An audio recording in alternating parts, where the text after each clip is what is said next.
एक पोटली रखी हुई थी बांध करके कुछ। उस व्यक्ति ने कहा कि यदि मरने के लिए आए हो तो ये पोटली में क्या बांधे हो? वह बोला कि खोल करके तुम स्वयं देख लो। जैसे खोल करके देखा तो उसके अंदर में रोटियां रखी हुई थी, उस कपड़े में वस्त्र में बांध करके रोटी रखी हुई थी। वह आदमी बोला कि यदि तुम मरने के लिए आए हुए हो तो इस पोटली की क्या आवश्यकता है, इस रोटी की क्या आवश्यकता है? वह आदमी बोला कि वाह, इतना भी नहीं जानते, ट्रेन को अगर आने में देरी हो गई तो क्या यहाँ भूखों मरेंगे? अगर आत्महत्या करने के लिए आए हुए हैं और ट्रेन को आने में देरी हो गई तो थोड़ा बाल भोग हो जाएगा, नाश्ता हो जाएगा। ये राजा लोग भी वैसे अंतर्यामी हैं। क्या कह रहे हैं कि हम जान रहे थे कि परशुराम जी जब आएंगे तो धनुष तोड़ने वाले को छोड़ेंगे नहीं, अवश्य तोड़ डालेंगे, इसीलिए तो हम धनुष को नहीं तोड़े। परशुराम जी जब बार बार कह रहे थे कि किसने धनुष को तोड़ा, किसने धनुष को तोड़ा, प्रभु बोले कि गुरुदेव, हे विप्र देवता, धनुष को तोड़ने वाला तो कोई आपका एक दास नहीं होगा। नाथ शंभो धनु भंजनिहारा, होई केहू एक दास तुम्हारा। नाथ शंभो धनु भंजनिहारा, होई केहू एक दास तुम्हारा। इस धनुष को तोड़ने वाला तो कोई न कोई आपका एक दास ही हो सकता है। परशुराम जी राम जी की ओर देख करके बोले कि अरे मूर्ख बालक, तुम्हें पता है दास किसे कहा जाता है? सेवक वह होता है कि जो सेवा करे और शत्रुता वाला कार्य कर करके कोई सेवक नहीं हो सकता है। इस धनुष को तोड़ने वाला व्यक्ति मेरा सहस्त्रबाहु के समान दुश्मन है, इसलिए वह मेरा सेवक हो ही नहीं सकता है। लक्ष्मण जी जाकर के प्रभु से बोले कि प्रभु, परशुराम जी आपकी भाषा समझ नहीं रहे, आपके लैंग्वेज को नहीं समझ रहे, तो आप जरा बैक हो जाइए और मेन फ्रंट पे हमें आने दीजिए, क्योंकि इनकी भाषा और हमारी भाषा ये दोनों मिलती जुलती है, तो इनसे बात करने में मुझे ही अच्छा रहेगा। मुझे जरा आदेश मिले तो मैं आगे आकर के बात करूं और आप कुछ देर के लिए पीछे हो जाइए। प्रभु भी कौतुकी विनोदी बोले कि हाँ हाँ लक्ष्मण ठीक है, आओ बात करो। अच्छा, लक्ष्मण जी सुन लिए हैं कि जो इस धनुष को तोड़ने वाला है वो मेरा सहस्त्रबाहु के समान दुश्मन है। जब परशुराम जी बोले तो परशुराम जी बार बार कह रहे हैं कि इस धनुष के टूटने के कारण मैं नाराज हो रहा हूँ, लेकिन फिर भी लक्ष्मण जी सब जानते हुए जानते हैं आकर कर क्या कहते हैं। परशुराम जी के पास गए और बोले कि बाबा, आप बड़े नाराज दिख रहे हैं, क्यों नाराज हैं आप, क्यों क्रोधित हैं? परशुराम जी बोले कि अभी इसको यही नहीं पता है कि हम क्यों क्रोधित हैं। परशुराम जी बोले कि अरे मूर्ख बालक, इस धनुष के टूटने से मैं क्रोधित हूं। लक्ष्मण जी बोले ऐसा हो नहीं सकता है, मैंने तो अपने बचपन में बहुत सारे धनुष तोड़ दिए, लेकिन आप कभी नाराज होकर के तो आए नहीं मेरे पास, तो फिर इस धनुष के टूटने से आप इतने क्यों नाराज हो रहे हैं? बहुधनुही तोरी लरिकाई, कबहु न असिरिस कीन्ह गोसाई। मैं समझ गया कि आप धनुष के टूटने से नहीं नाराज हो रहे हैं, इस धनुष में जो आपकी आसक्ति है, आपका ममत्व है, उसके कारण आप नाराज हो रहे हैं। जैसे प्रातः काल की बेला में बहुत सारे लोग चाय की दुकान पे बैठते हैं या घर में भी पेपर मंगवाते हैं, तो घर में भी जब चाय पीने के लिए बैठते हैं तब पेपर पढ़ते हैं, और चाय की दुकान में भी अगर जाकर के चाय पीते हैं उस समय भी पेपर पढ़ते हैं। तो पेपर पढ़ते समय एक हाथ में पेपर लिए हैं, एक हाथ से चाय की चुस्की ले रहे हैं, नमकीन भी थोड़ा ले रहे हैं, खा रहे हैं, और जैसे ही मेन फ्रंट खोले वैसे ही सुनाई दिया, पढ़ने में आया कि दरभंगा में भयंकर बस एक्सीडेंट, 20 लोग मर चुके हैं और 40 लोगों को घायल होने की सूचना। तो तुरंत जानते हैं लोग क्या कहते हैं, अरे मरे ज्यादा होंगे, पेपर वाले कम छापते हैं। 20 लोग मरे होंगे, कम से कम 50-60 लोग मरे होंगे। ये पेपर वाले जानबूझ करके कम छापते हैं, थोड़ा नमकीन लिए फिर चाय पिए। कोई दुख है? कोई दुख नहीं। और उसी समय यदि फोन आ जाए कि भाई साहब वो दरभंगा में जो बस एक्सीडेंट हुआ है ना कल शाम को, उसमें एक अपने रिश्तेदार थे और वो हॉस्पिटल में है, बिल्कुल सीरियस है, उसके बाद चाय भी भूल जाएंगे, नाश्ता भी भूल जाएंगे। बस बात यदि याद रहेगी तो केवल यही बात कि कितना जल्दी हम हॉस्पिटल में पहुंचे। यदि कोई आदमी ये कहे कि अरे भाई साहब सुबह से आप चाय पानी नहीं पिए, कम से कम चाय पी लिए, तो तुरंत कहेंगे अरे हम कैसे चाय पी ले, हमारे रिश्तेदार बिल्कुल मरने के कगार पे पहुंचे और हम चाय पिए, मेरी कुछ खाने की इच्छा नहीं हो रही। इस उदाहरण से आप समझ गए कि किसी मनुष्य के मरने से हम दुखी नहीं होते हैं। उस मनुष्य में जो हमारी आसक्ति है, हमारा ममत्व है, हमारा लगाव है, उस ममत्व के कारण, लगाव के कारण हम आप दुखी होते हैं। लक्ष्मण जी बोले कि परशुराम बाबा आप धनुष के टूटने के कारण नहीं टूटे जा रहे हैं, नहीं नाराज हैं, आपका जो इस धनुष में ममत्व है ना, उस ममत्व के कारण आप नाराज हो रहे हैं। लक्ष्मण जी के बातों को सुन करके परशुराम जी तुरंत अपना फरसा कांधे से उतारे और हाथ में लेकर के फरसा लहराए। अच्छा, यदि लोगों को सबसे अधिक कहीं डर लगता है तो परशुराम जी के फरसा से, परशुराम जी के फरसे से राजाओं को सबसे अधिक डर लगता है। और जैसे परशुराम जी एक बार फरसा लहराए, सभा में बैठे हुए तो सभी आदमी बिल्कुल थर-थर कांपने लगे। परशुराम जी बोले कि अरे राजा के छोकरे मुझसे जवान लड़ाता है, मेरे सामने खड़े होकर के और बिल्कुल निडर बना मुझसे वार्तालाप कर रहा है, तुझे डर नहीं लगता? अभी इस फरसे से काट डालूंगा। लक्ष्मण जी क्या बोले, बाबा इस फरसे को वापस रख लीजिए, वापस रख लीजिए फरसे को, क्योंकि मैं समझ गया। परशुराम जी बोले कि विचित्र आदमी है। लक्ष्मण जी से बोले क्या समझ गया? बार बार बोले समझ गया, मैं नहीं कट सकता, मैं नहीं गए, क्या तुम समझ गए? लक्ष्मण जी बोले कि बाबा हम समझ गए कि आपको कक्षा 2 की गणित भी नहीं आती है। परशुराम जी बोले कि कक्षा 2 की गणित और मेरे फरसे से क्या मतलब है, क्या लेना देना है? अच्छा, कक्षा 2 में एक हिसाब पढ़ाया जाता है जिसको कहते हैं भाग। अब इस समय पता नहीं वो आगे पीछे हो गया हो, अलग का विषय है, लेकिन पहले कक्षा 2 के गणित में ही ये हिसाब चलता था, भाग। तो भाग में 3 विभाग होता है, भाज्य, भाजक और भजनफल।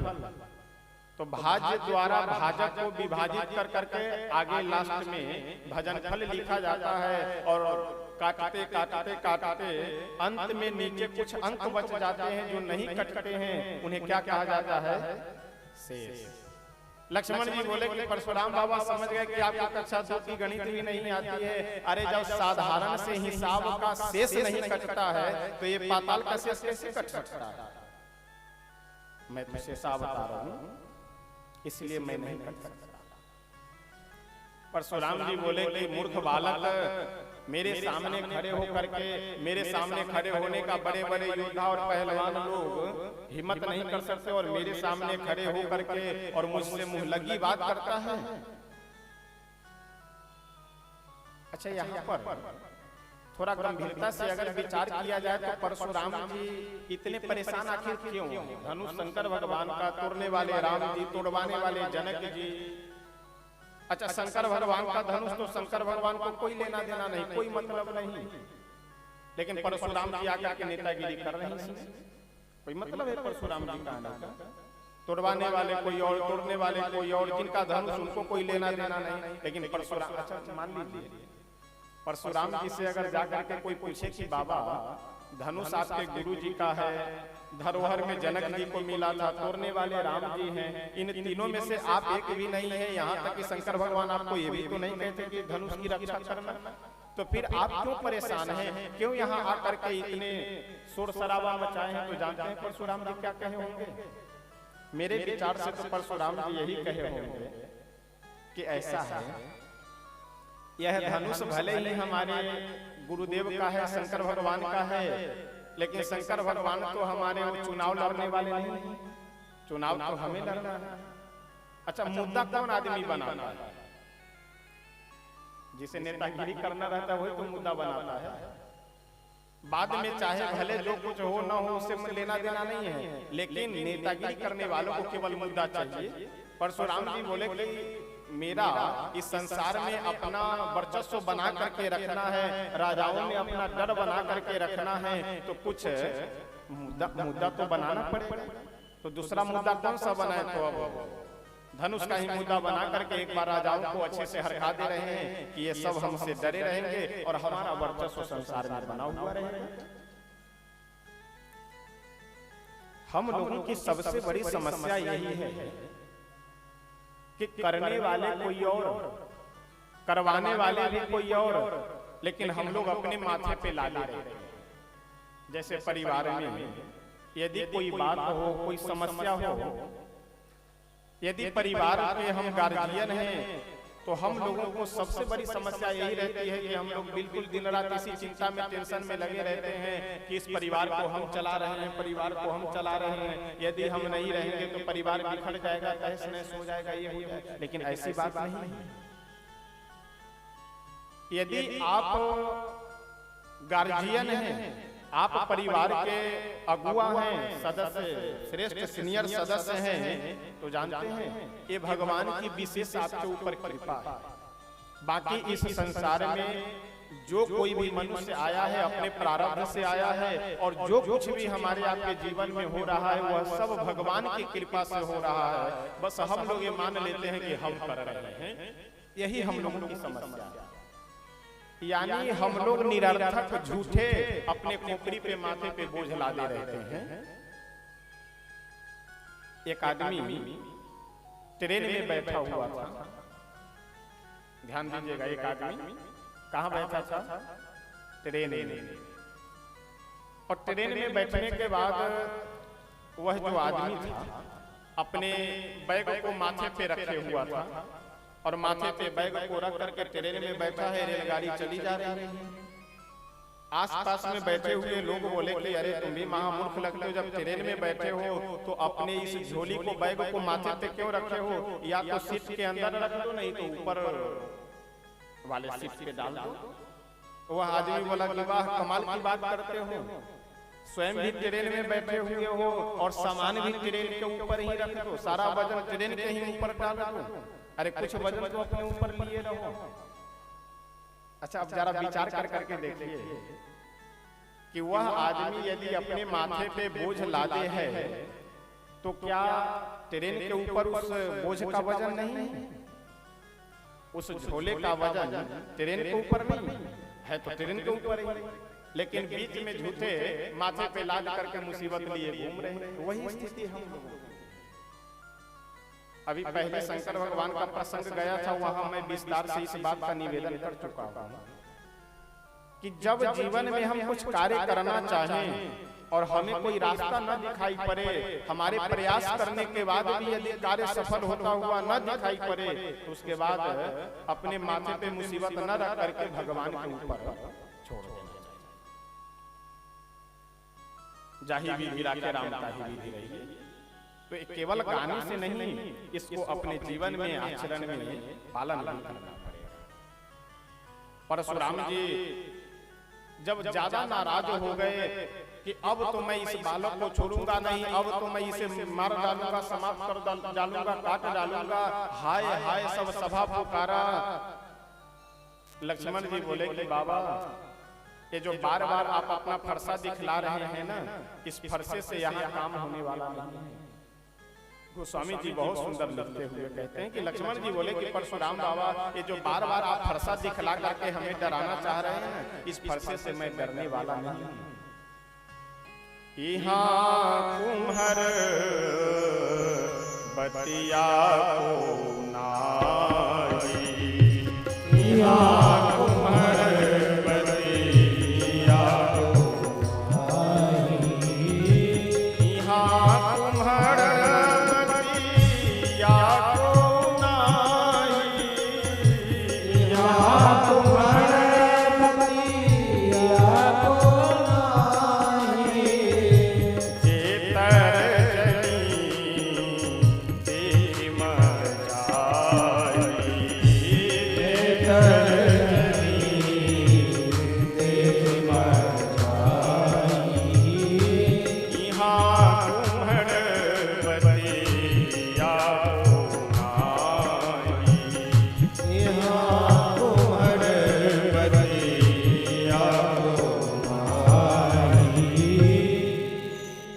परशुराम बाबा, मैं कोई एक कोम्हरा कहते हैं ना उसे, देहात में कोम्हरा,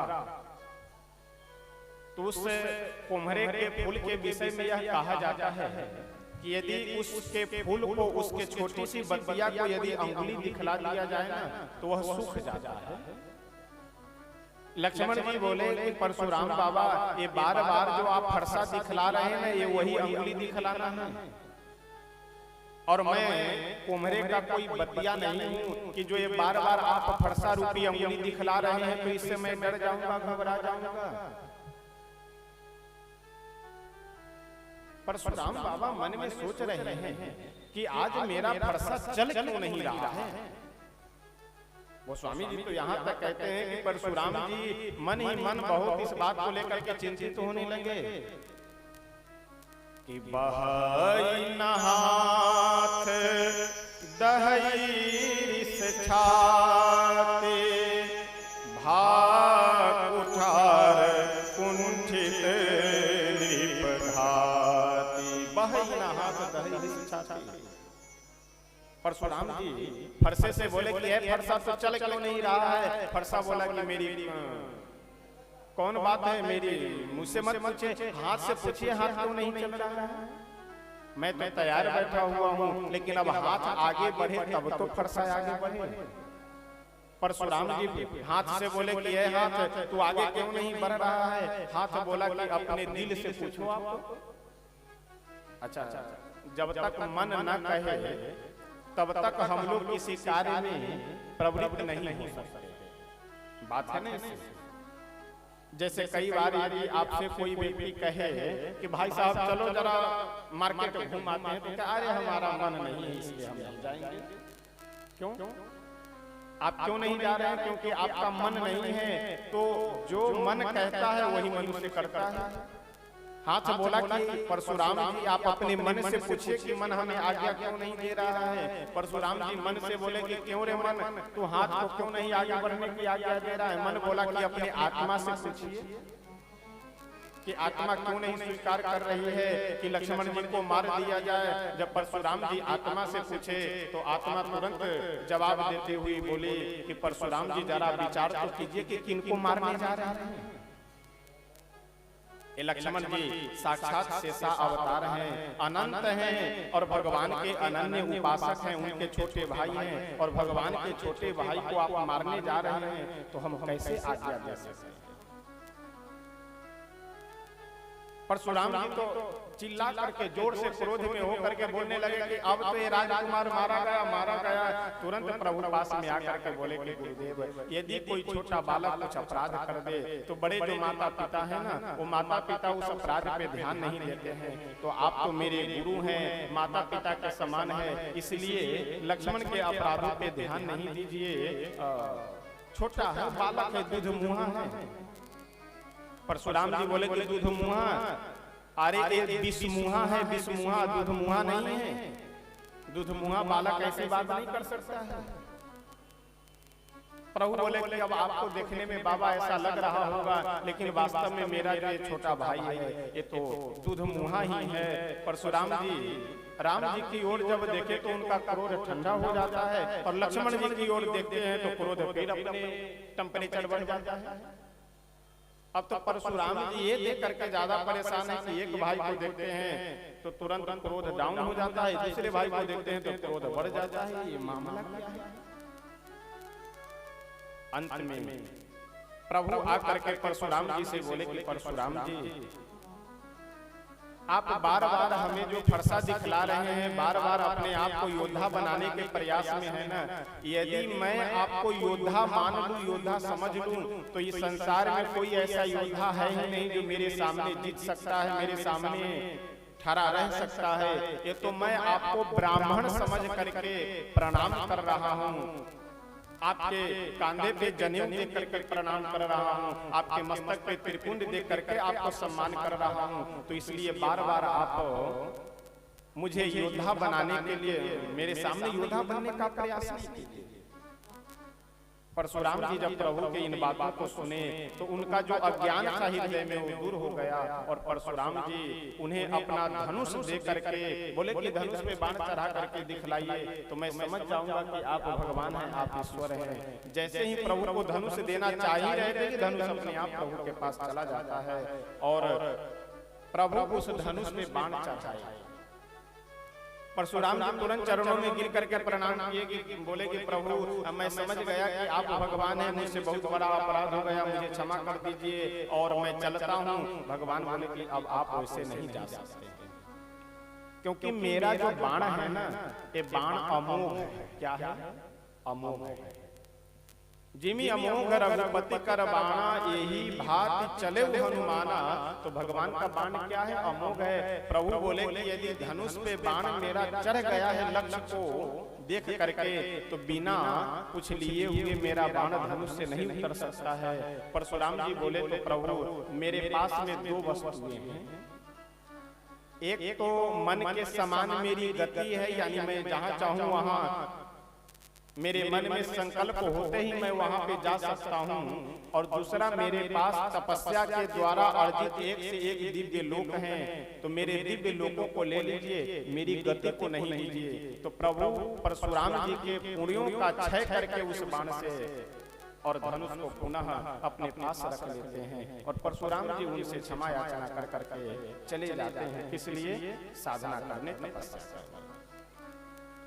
राजा लोग जो दुष्ट मूर्ख थे वो सब बोले कि भैया यहाँ रहना खतरे से खाली नहीं है, इसलिए जल्दी यहाँ से निकल लो, क्योंकि जब परशुराम जी ही जो हम सब के हाई कमान है, जब वह हाई कमान ही आकर के इनके सामने एकदम सरेंडर हो गए तो फिर हम लोगों की कौन गिनती? तो इसलिए जल्दी से यहाँ से भाग लो, और नहीं तो कहीं लक्ष्मण जी आकर के अगर एक कहीं बोलने लगे कि कौन कौन बोल रहा था कि दोनों राजकुमार को बंधक बना लूं जरा आओ सामने, तो फिर मामला गड़बड़ हो जाएगा। इसलिए जल्दी से यहाँ से निकल लो। और जैसे ही परशुराम जी गए वैसे ही जनकपुर में चारों तरफ आनंद का माहौल है और सभी जनकपुर वासी आनंदित इसलिए विशेष रूप से हैं क्योंकि श्री राघवेंद्र सरकार से श्री किशोरी जी का विवाह होने जा रहा है। हम सभी लोग कल एक भजन श्रवण किए थे कि जो श्री जनक जी महाराज के समकक्ष के हैं वो तो श्री किशोरी जी को अपनी बेटी के समान मानते हैं, जो श्री जानकी जी के समकक्ष के हैं वो श्री जानकी जी को अपनी बहन के समान मानते हैं। आइए जरा एक दो पंक्ति गा करके तब फिर हम लोग आगे बढ़ेंगे, क्योंकि अब जनकपुर वासी यह समझ चुके हैं, जान चुके हैं कि विवाह अब निश्चित हो गया। क्यों? क्योंकि परशुराम जी जब आए हुए थे तो मन में एक घबराहट तो थी, लेकिन परशुराम जी भी जब शरणागत होकर के प्रणाम कर करके चले गए तो सभी मिथिलावासी अब आश्वस्त हो गए कि अब तो विवाह होगा।